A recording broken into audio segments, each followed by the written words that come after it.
مہینہ محرم الحرام، جس میں اہل بیت اطہار اجمعین کی عظیم قربانیاں ہیں، اور وہ قربانیوں کو مقصد ہے دین اسلام کا پرچم بلند فرمانا۔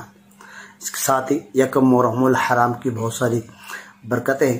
جو یکم محرم الحرام کو 130 بار بسم اللہ الرحمن الرحیم لکھ کر یا لکھوا کر اپنے پاس رکھتا ہے، کوڈنگ کرا کر یا چمڑے وغیرہ میں سلا کے گلے میں ڈالتا ہے، تو اللہ پاک کی رحمت سے پورا سال برکتوں والا ہوگا، رحمتوں والا ہوگا۔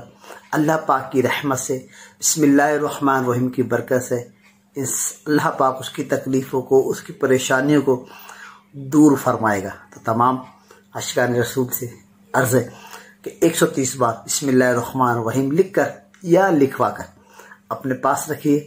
اللہ پاک کی رحمت سے پورا سال مصیبتوں سے حفاظت رہے گی۔ صلو علی الحبیب صلی اللہ تعالی علی محمد